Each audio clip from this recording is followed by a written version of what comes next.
Ayan guys, nandito na kami sa U-Haul na kasi kukuha kami ng truck. Later na, wag ka muna cry. Kasi yung ni-reserve namin online, wala pa, sarado pa yung yung Blue Line na auto shop. Kasi doon lang nila iniwan yung car.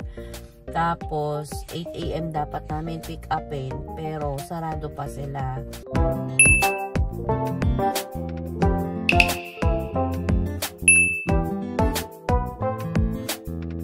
Kaya hindi namin siya makuha. Ngayon, naghahanap kami na makuha namin kaagad right away kasi ang pina-reserve namin doon sa elevator doon sa apartment namin is 9 AM. So, dapat by 9 AM is magsisimula na kami maghakot. Ngayon, wala pa nga yung truck kasi ang open pa nila daw ay 10 AM. So, ngayon ay dapat makakuha na kami. Maghahanap kami, kahit malayo siya sa amin, naghahanap kami ngayon ni Daddy kasi hindi namin in-expect na sobrang dami ang naghahakot ngayong araw na to. As in, lahat ng mga truck nila is occupied. As in, madaming naghahakot ngayon, madaming naglilipat kasi it's summer. Summer kasi is time ng mga tao na maglilipat. So, we're hoping na makakuha kami ng truck dito sa may Inkster. Dito sa may Inkster kami ngayon.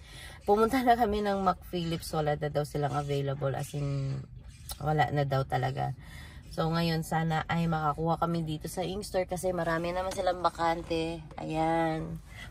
Tapos, meron pa dito sa likod namin. Ayan. As in, doon. Tapos, marami pa doon talaga. So, maraming bakante sila, but we don't know kung meron din pipick up niyan today. Kaya, tignan natin, kasi nandun si Daddy. Kumakausap pa si Daddy dun sa loob. Kasi gusto na namin na isahang hakot. So, yeah, let's see kung makakuha kami ngayon. Say hi, good morning. Welcome to our vlog. Opo. Opo. Marunong na siya mag-opo. So, it's gonna be a busy day for us. Buti na lang nakisama yung weather kasi nung last time na nagtingin kami sa weather app, sabi is uulan ngayon. Hindi naman. Sana ay uulan siya, natapos na kami. Kasi mahirap maglipat kapag umuulan. Ay, sana Lord makakuha kami. So, yun na nga guys. Wala talaga. And puno daw talaga yung nila. Ngayon, yung na-reserve na lang namin ang kukunin namin. Kasi 10 AM naman is okay lang naman. Hintayin na lang namin talaga. Kasi wala na talaga daw. As in, narentahan na lahat. So, we have no choice. So, kaya magluluto muna ako ng breakfast. Kasi para mag-breakfast muna na lang kami bago maghakot. Mommy? Para merong energy. Ganun. Oh. Mommy? Can we have our breakfast there? Looks fun. No, it's not yet. Sa house muna tayo kasi it's not yet. Wala akong lutuan dyan. Nandoon sa house pa lahat. Yung mga plate, lahat. Guys, nagluluto ako ng tusino. Longganisa, and meron ng egg doon, and magsasangag ako ng kanin para sa breakfast namin. So ngayon kinuha na nila Daddy yung yung truck kasama yung pamangkin niya, and then pagkapunta nila dito kakain muna kami tapos saka na sila maghahapon. Philippine time.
Ay, nako.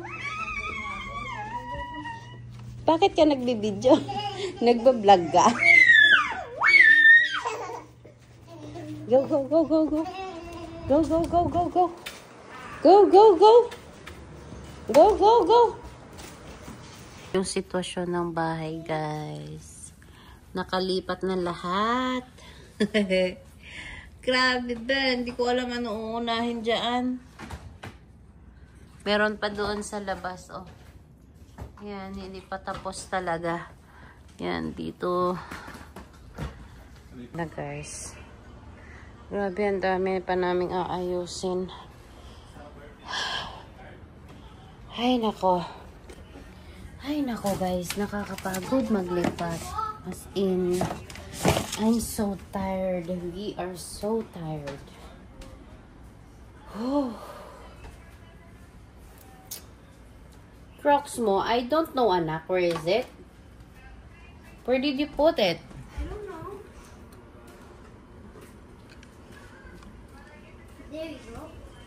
Found Okay. it. Let's go. Babalik lang kami sa ano, guys, sa apartment. Kasi naiwan pa doon yung ano, yung TV at yung speaker. So yun na lang yung babalikan namin. Si Daddy naglakad na kasi hindi kasya yung trolley na hiniram namin ni Ate Ruby. So yeah, pupunta muna tayo doon. And wala nang gamit doon. Ready na yun na linisan namin. As in, nakakapagod ngayon, guys. But we're thankful to God kasi natapos kami lahat. And tsaka ko na po problemahan yung mga gamit ko sa bahay. Kasi ang tagal nun tapusin talaga. Ang dami talagang gamit. So, ayan, guys. Nakaligo na kami. Sa wakas. Hindi na ako nakapag-vlog kanina sa ano, sa bahay, apartment. Kasi meron pa kami mga gamit pala doon na konti. Hinakot na namin ni Daddy lahat. Tapos wala na talagang gamit doon. Bukas ay maglilinis kami doon. So, yeah, maghahanap muna kami ng dinner kasi hindi pa ako hindi pa ako makapagluto. So, ito yung apartment namin, ay, townhouse namin, guys. May hagdanan. Ayan na yung bata. Okay, let's go. No, anak. Hayaan mo na siya. She knows how to go down naman, eh. Meron yan. Gusto ko ganun. Ayun ko lang ganito. Diretso basement na agad. Oo. Ayan na, guys. Update ng bahay namin. Tiyari! Grabe ang kalat. Para tayo nag-enter dito. Saan tayo aapak?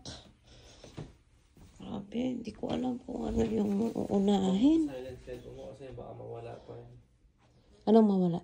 Cellphone ba? Oo. Ay, nako. Unahin ko tong sa kusina.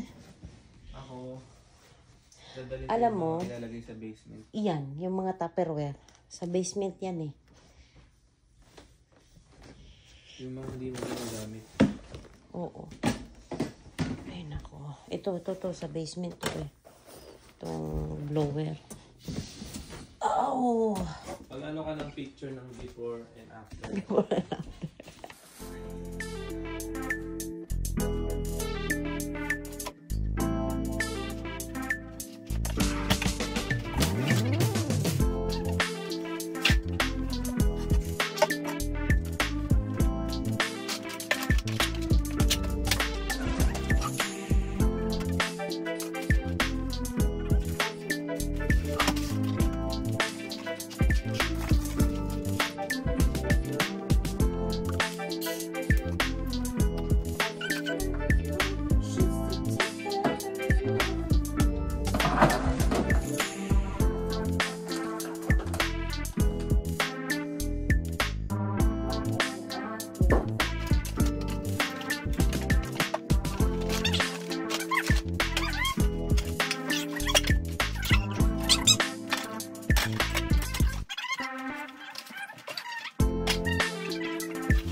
kabilang kwarto yan.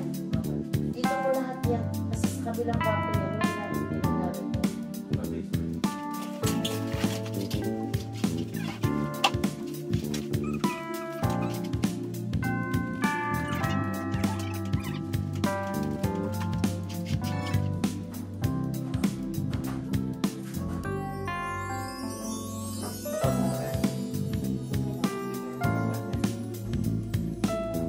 Sa basement.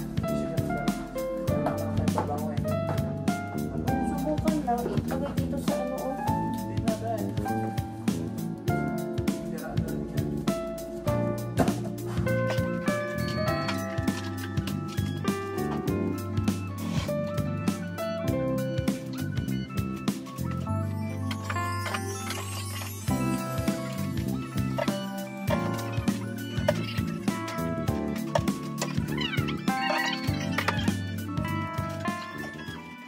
Gusto ko minimalist lang yung dito. Maganda. TV. Gusto ko nga eh. Maganda. Tingnan. Pumunta ka dito. Ang ganda tingnan. Habang kumakain tayo, manonood. Maganda.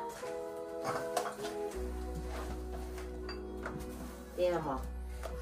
Dito ako eh. Maganda nga. Tapos malaki TV dyan. Ganda. Kasya na tayo 4. Asya na. Hindi ko na nga iaangat yung mga upuan eh. Ganyan na. Na. Ano pa purpose? Wala na.